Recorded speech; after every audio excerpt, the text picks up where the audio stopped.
teman-teman investor dimanapun kalian berada.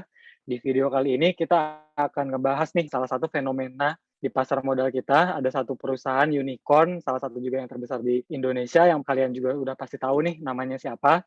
IPO ini digadang-gadang akan jadi yang terbesar juga nih di Indonesia, di sejarah pasar modal Indonesia. IPO-nya itu adalah IPO-nya Bukalapak.com. Pasti juga teman-teman sudah sangat familiar dengan nama Bukalapak itu sendiri kan.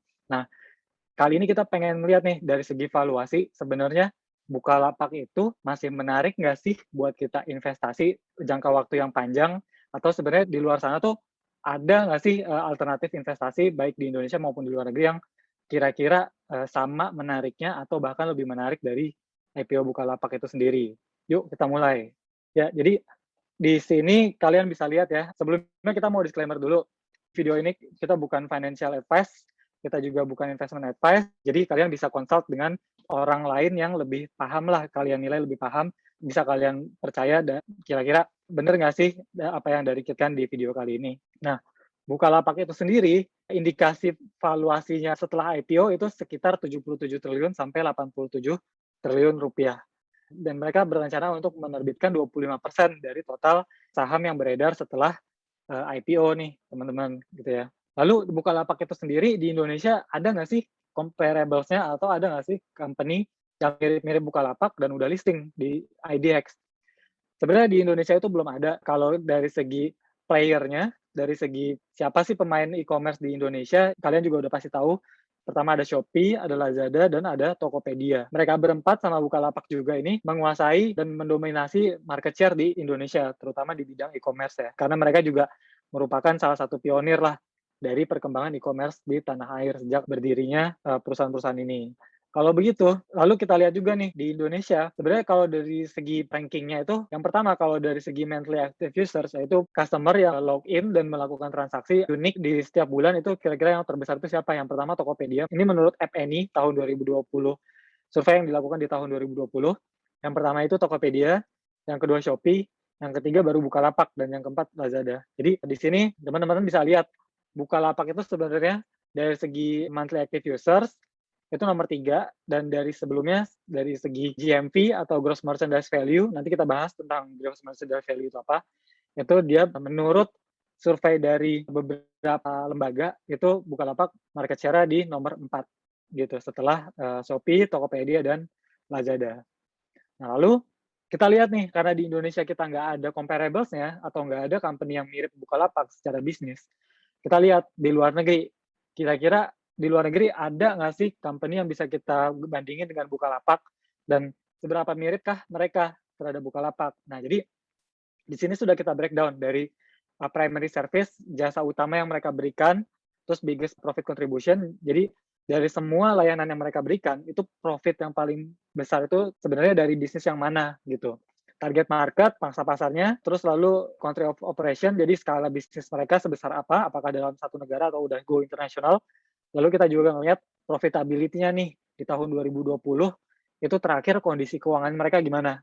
Jadi kalau dari segi Bukalapak itu primary service mereka e-commerce sama wholesale. Jadi di luar sana dari segi primary service, Bukalapak itu ada yang membandingkan Bukalapak dengan Amazon, Bukalapak dengan Shopify, Bukalapak dengan Alibaba, atau Bukalapak dengan Sea Limited atau di sini induknya Shopee gitu ya. Jadi sebenarnya perlu kita tekankan di sini bahwa primary service dari Bukalapak itu sebenarnya nggak bisa terlalu kita compare dengan Amazon, Shopify, dan Shopee. Kenapa? Karena Amazon itu mereka punya unit yang namanya Amazon Web Service atau lebih kenalnya AWS. Itu mereka menyediakan jasa cloud computing, server, dan hosting yang dimana net income dari Amazon justru berasal lebih banyak dari AWS itu tersebut. Jadi dibandingkan dengan e-commerce yang mereka miliki gitu teman-teman. Kalau untuk Shopify, mereka lebih menekankan bisnis merchant solution. Jadi Shopify itu lebih seperti mall. Jadi kalau teman-teman melihat mall, mall kan membuat infrastrukturnya, membuat parkiran, menyediakan tempat-tempat toko-tokonya gitu kan, dan menyediakan eskalator listrik segala macam. Nah, sebagai tenan, penjual-penjual itu tinggal nempatin dan tinggal mendekorasi tokonya masing-masing gitu, tanpa harus memikirkan itu tadi instalasi listrik, terus luasan tokonya dan lain sebagainya. Nah, Shopify itu lebih ke arah e-mall atau yang tadi seperti tadi penyediaan infrastrukturnya. Jadi yang membedakan Shopify dengan Bukalapak itu, kalau Bukalapak lebih ke e-commerce, jadi melisting produknya, lalu saya sebagai pembeli ke Bukalapak, lalu saya melihat barangnya di Bukalapak dan saya men-check out dan memesan gitu ya. Kalau Shopify beda, merchant itu di-charge biaya yang fix bulanan, tahunan mereka bisa bayar, mereka juga bisa beli themes atau tampilan bagi teman-teman yang kurang familiar dengan coding, bagi teman-teman yang pengen kustomisasi tampilan, itu bisa membeli themes dari Shopify itu, dan itu sangat mendukung bisnis dari Shopify itu sendiri dan menjadi kontributor net income mereka, pendapatan bersih mereka, yaitu merchant solution tadi gitu. Dan Shopify juga ada semacam e-commerce juga, jadi revenue model mereka juga bisa menghasilkan take rate, mereka mengambil persenan dari penjualan tenannya, tapi terbesar itu dari mereka yang kontribusinya adalah dari merchant solution ini gitu. Kalau Shopee atau Sea Limited, itu mereka memiliki investasi di Garena, yang dimana Garena itu sangat-sangat menguntungkan sehingga pendapat net income mereka itu lebih banyak dari Garena itu sendiri gitu. Jadi Shopee-nya justru nggak terlalu menguntungkan untuk saat ini. Dari segi bisnis, Bukalapak ini lebih cenderung mirip sama Pinduoduo dan Alibaba. Karena segmennya juga mereka sangat-sangat mirip gitu. Mereka menyasar, terutama Pinduoduo sama Bukalapak ini, mereka menyasar suburban. Jadi kalau Pinduoduo itu e-commerce di China yang juga udah listed di New York Stock Exchange, kodenya PDD ya kalau teman-teman mau cari, itu mereka menyasar kalangan suburban. Jadi kalau yang Alibaba itu menyasar justru yang lebih wide, lebih nasional, karena mereka sudah menguasai pangsa pasar di China.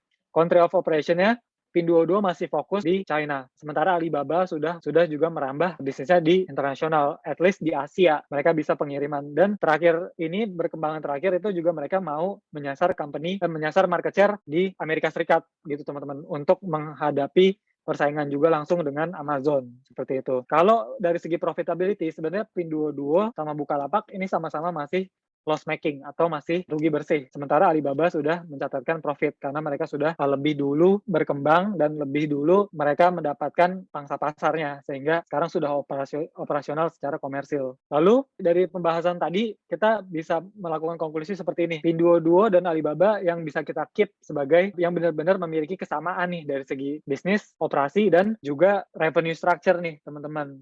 Karena Amazon itu ada Amazon Web Service, ada Amazon Prime, yang which is itu juga kontribusinya sangat-sangat signifikan terhadap pendapatannya si Amazon. Nah, Shopify ini dari revenue stream itu cukup berbeda dengan Bukalapak, sehingga nggak bisa nih kita head to head antara Shopify dengan Bukalapak gitu. Kalau si Limited, yang tadi si Limited itu tuh memiliki Garena teman-teman, jadi nggak bisa. Dan si Limited ini memiliki juga fintech. Jadi nggak bisa nih head to head antara si Limited dengan Bukalapak. Jadi Pinduoduo dan Alibaba sebagai comparables yang bisa kita gunakan. Nah, yang tadi kita lihat nih, Shopify kita tekenin.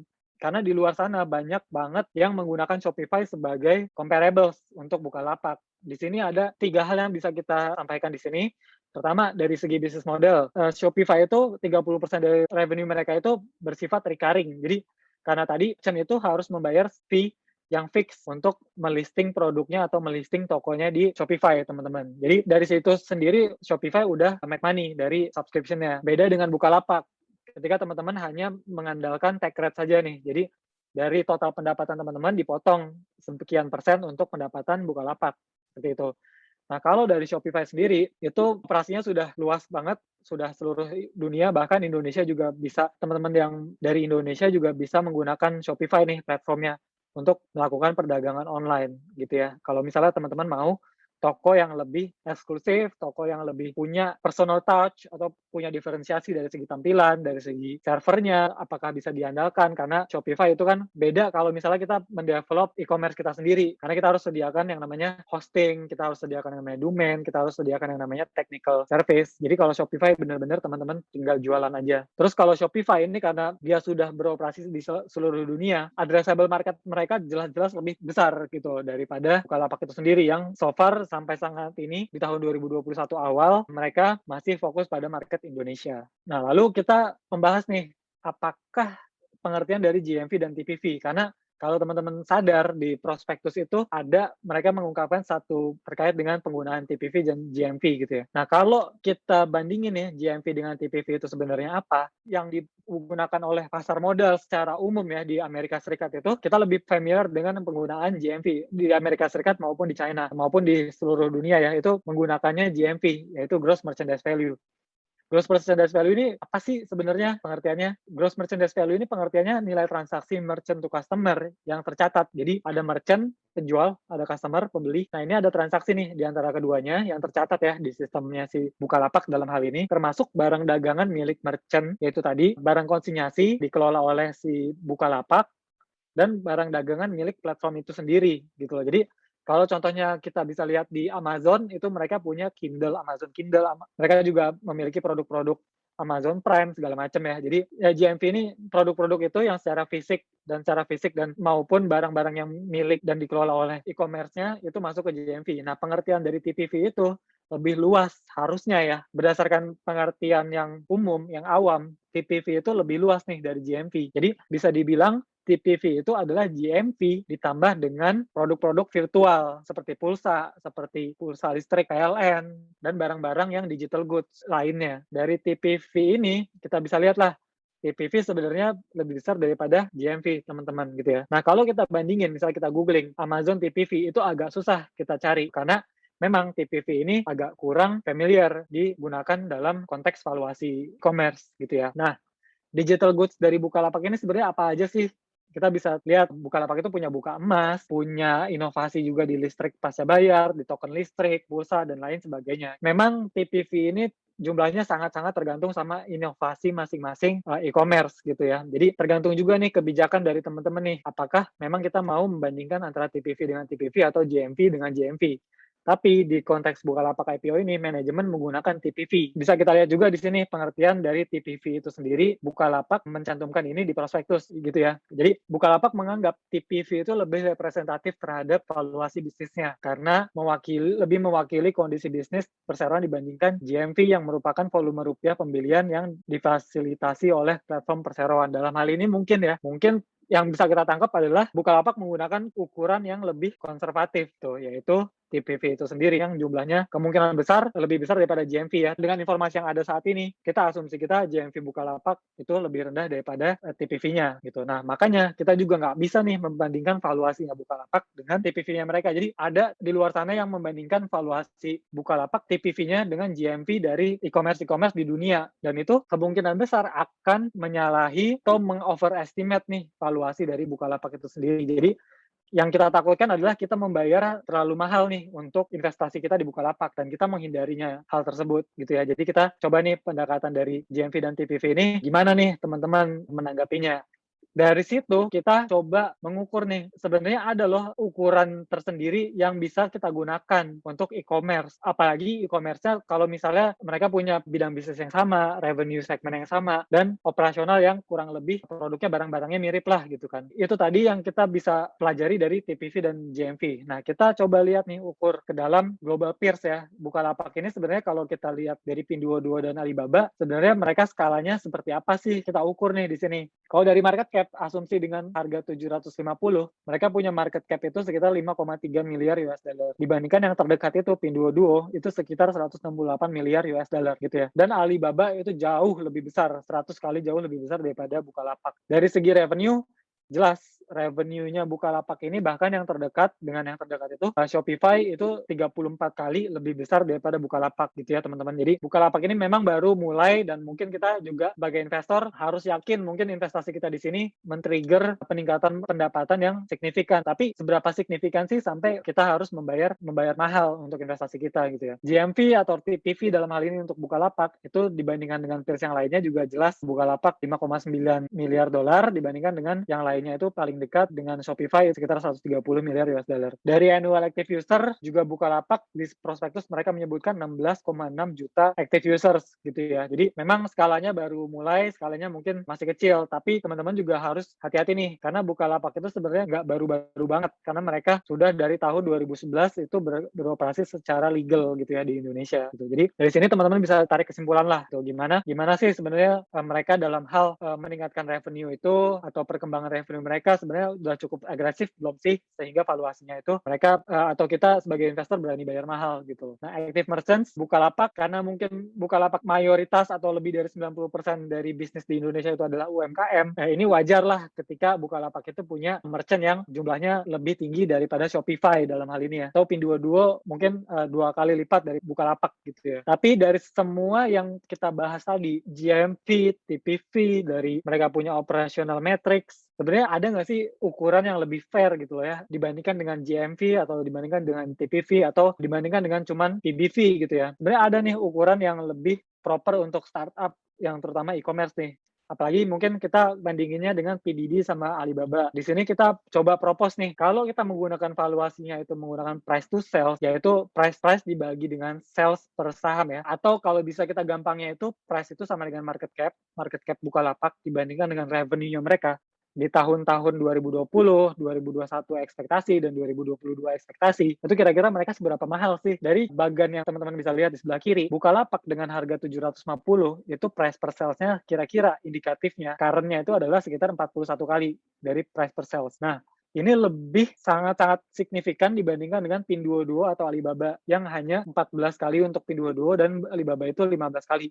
Kalau kita ngelihat Shopify, itu mereka 53 kali, dan mungkin 53 kali lebih tinggi daripada Bukalapak. Kenapa? Karena mereka sudah net income, mereka sudah mencatatkan laba bersih, mereka sudah beroperasi secara komersial di seluruh dunia, dan mereka dari 30% dari revenue mereka itu bersifat subscription gitu loh. Jadi bisnis yang paling baik adalah bisnis yang bisa menghasilkan revenue yang recurring, revenue yang terus-menerus didapatkan tanpa harus menunggu yang namanya penjualan. Jadi ada penjualan atau tidak ada penjualan, Shopify akan terima revenue gitu ya. Jadi wajar ketika Shopify ini diberikan semacam valuasi yang lebih tinggi daripada peers-nya di e-commerce lain. Dan terlebih Shopify ini sudah mencatatkan laba bersih. Jadi sudah ibaratnya kalau di ekonomi kita sudah bisa menutup fixed cost-nya lah intinya gitu ya. Jadi shareholders tinggal nerima nih laba bersihnya aja nih, tinggal menikmati yang udah mereka dapatkan gitu dari hasil investasi mereka di beberapa tahun ke belakang gitu. Kalau gitu fair nggak sih kita kalau kasih valuasi Bukalapak ini di 41 kali price per sales dibandingkan dengan Pinduoduo dan Alibaba yang hanya 14 dan 5 kali gitu ya.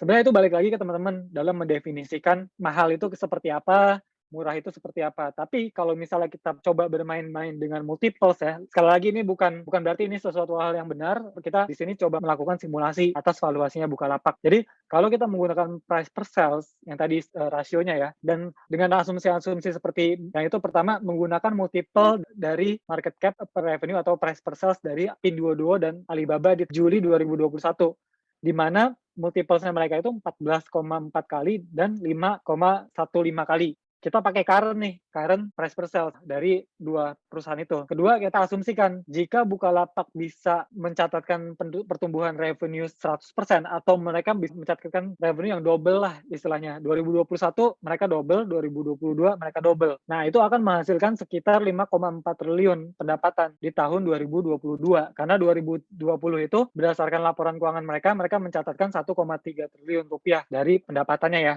Kalau misalnya 2 kali di tahun 2021 dan 2 kali lagi di 2022, mereka harusnya bisa mencatatkan sekitar 5,4 triliun dalam penjualan nih, dalam revenue. Dan ya, asumsi yang terakhir itu, kita asumsikan take rate mereka itu stabil. Jadi nggak ada yang namanya perang harga, nggak ada yang namanya diskon besar-besaran, atau justru malah subsidi. Nah, itu kita asumsikan nggak ada. Jadi kita asumsikan 1,7% di tahun 2021 dan 2022 itu sama seperti di tahun 2020 gitu ya. Nah, tapi take rate-nya Bukalapak ini diambil dari TPV-nya. Jadi 1,7% ini diambil dari revenue mereka dibandingkan dengan TPV yang mereka declare di prospektus. Dengan asumsi di atas, dan yang tergolong optimis ya, karena asumsi ini optimis di mana kita menggunakan revenue di tahun 2022, tapi menggunakan current price per sales ratio untuk Pinduoduo dan Alibaba, itu kita keluar nih angkanya sekitar 270 sampai 759 valuasinya per lembar saham, tapi di tahun 2022.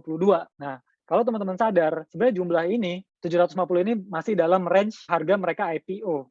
Tapi harga IPO di bulan Juli atau Agustus 2021. Jadi kemungkinan paling bagus adalah mungkin dari asumsi-asumsi yang kita sampaikan di saat ini, dan mungkin juga kemungkinan besar juga akan berubah atau ada dinamika tertentu ya, itu kemungkinan besar terjadi. Tapi dengan asumsi yang optimis ini, kita kemungkinan besar ya valuation range-nya itu ada di 270 dan 759. Dan ini balik lagi tergantung asumsi teman-teman yang teman-teman pakai, apakah memang sesuai dengan yang kita pakai di sini, atau teman-teman punya pendapat lain nih, atau mungkin teman-teman punya revenue estimation atau estimasi terhadap pendapatan Bukalapak yang lebih signifikan daripada 100%. Nah, kondisinya gimana kalau misalnya Bukalapak di tahun 2021, di tahun 2022 ternyata revenue-nya itu nggak 100% per tahun. Tentunya akan harus ada yang namanya adjustment terhadap valuasinya mereka. Jadi ya balik lagi ke teman-teman, murah atau mahalnya teman-teman asumsikan sendiri gitu ya. Jadi dan dari sini kita harus lebih hati-hati nih kalau misalnya ada beberapa pihak yang bilang, oh ini harusnya bisa naik lagi nih 50%, 100%, atau 200% dari harga yang teman-teman miliki di atas harga IPO. Dan kita di sini bukan dalam hal menebak-nebak nih kira-kira pada saat IPO kira-kira harganya bakal naik apa turun, atau berapa besar sih kenaikan pendapatannya Bukalapak ini setelah mereka melakukan IPO ya. Itu another story, another analysis yang mungkin teman-teman bisa lakukan, tapi ya kita stick sama satu rasio ini, itu price per sales, begitu teman-teman. Nah, kita lihat nih, tadi kita pegang ya, price per sales-nya itu berapa Bukalapak, yaitu pada saat IPO mereka akan mencatatkan price per sales-nya itu 41 kali, asumsi harganya 750 gitu ya. Kalau harganya di atas 750 atau 850, berarti lebih tinggi juga untuk price per sales-nya mereka. Dari 41 kali ini, kita lihat nih, Pinduoduo, Alibaba, Shopify, itu pernah nggak sih di titik setinggi itu, di titik 41 kali price per sales itu. Kita lihat nih, Alibaba itu, dari sejak mereka listing, story-nya sama lah kurang lebih teman-teman. Ketika listing, mereka revenue-nya mungkin masih minim, mereka masih struggle untuk net income, mereka masih mencatatkan rugi bersih. Secara historis, Alibaba mencatatkan paling tingginya itu di 28. Kita bandingin sama yang sekarang 5 kali. Nah, kenapa turun? Karena Alibaba revenue-nya tumbuh secara agresif, makanya mereka turun. Tapi secara historis tetap mereka nggak pernah menyentuh angka di atas 28 kali. Hal yang sama juga terjadi di Pinduoduo. Pinduoduo ini maksimal 29 kali gitu ya. Jadi nggak pernah ada ceritanya Pinduoduo itu mencatatkan price per sales di atas 41 kali gitu ya. Nah, Shopify saat ini mereka punya price per sales di sekitaran level 50 kali. Tapi mereka pernah nih mencatatkan 63 kali. Tapi ya balik lagi ke penjelasan kita tadi. Shopify ini secara bisnis, secara revenue, secara pendapatan, secara struktur servisnya mereka itu jauh berbeda dengan e-commerce lainnya gitu ya. Jadi dari sini teman-teman juga bisa tarik kesimpulan kira-kira price per sales dari Bukalapak itu kira-kira gimana sih. Bahkan yang di 2021 itu kita asumsikan kalau misalnya dia revenue-nya tumbuh 100% di 2021, mereka tetap akan mencatatkan price per sales-nya itu di 28 kali dengan harga IPO 750. Nah, angka 28 kali ini itu sama dengan maksimumnya historical price per sales di Alibaba dan Pinduoduo. Jadi di sini teman-teman bisa tarik kesimpulan sendiri. Lalu ada lagi nih salah satu consideration kita sebagai investor. Kita lihat nih agak mengulik sedikit tentang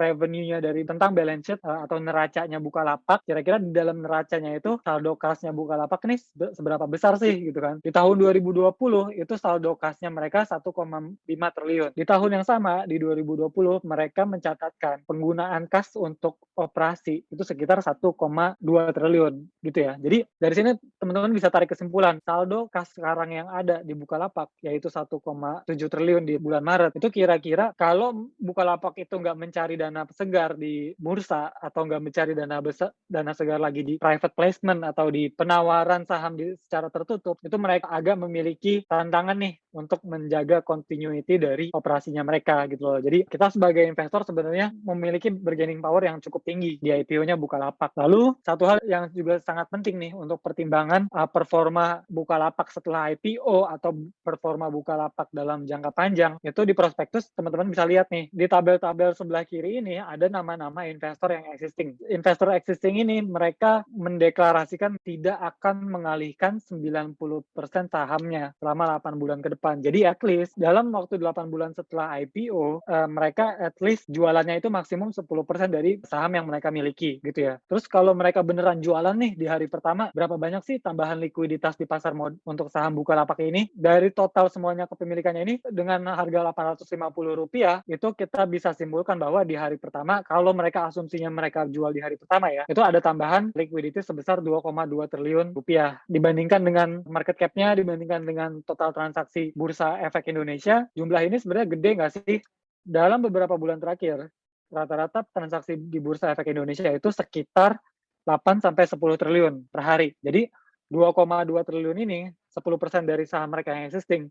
Kalau dengan asumsi mereka langsung keluarin di hari pertama, itu akan mencatatkan transaksi sekitar 2,2 triliun dari Bukalapak saja, tidak memperhitungkan dari transaksi yang lain gitu ya. Jadi jumlah ini cukup signifikan sebenarnya dari total transaksi Bursa Efek di Indonesia. Ini juga bisa jadi tambahan consideration ya teman-teman dalam memutuskan apakah transaksi di Bukalapak ini benar-benar sesuai nih dengan kriteria investasi teman-teman, yaitu tidak terlalu mahal, terus bisa berkembang dalam masa yang akan datang, dan tentunya bermanfaat untuk kondisi ekonomi teman-teman itu sendiri ya. Oh iya, di sini juga kita dari 22 pemegang saham ini ada sebagian yang namanya itu tidak tercatat di 22 pemegang saham ini. Dan kalau ada pertanyaan apakah ada kemungkinan mereka menjual semua saham mereka, kita juga nggak tahu karena mereka di sini nggak ada disclosure-nya di prospektus, mereka nggak punya komitmennya, nggak secara gamblang mereka nggak mencantumkan itu di prospektus. Apakah mereka komitmen untuk menahan saham mereka atau menjual saham mereka, itu nggak ada. Jadi itu juga harus menjadi bagian dari consideration teman-teman sendiri. Mungkin itu saja yang bisa kita sampaikan pada video kali ini. Kalau teman-teman punya komentar atau pemikiran lain nih terkait dengan valuasi Bukalapak, bisa kalian taruh di komentar di bawah di video ini, atau bisa juga kalian kirim email ke kita di email kita di bawah ini. Oke? Balik lagi ke teman-teman sendiri, mau menilai apakah Bukalapak ini dari segi valuasi udah cocok, mahal, atau masih murah nih teman-teman dibandingkan dengan alternatif-alternatif yang ada tentunya. Jadi semoga video ini bermanfaat buat teman-teman, dan terima kasih sudah menonton video kami. Sampai jumpa di video selanjutnya. Bye.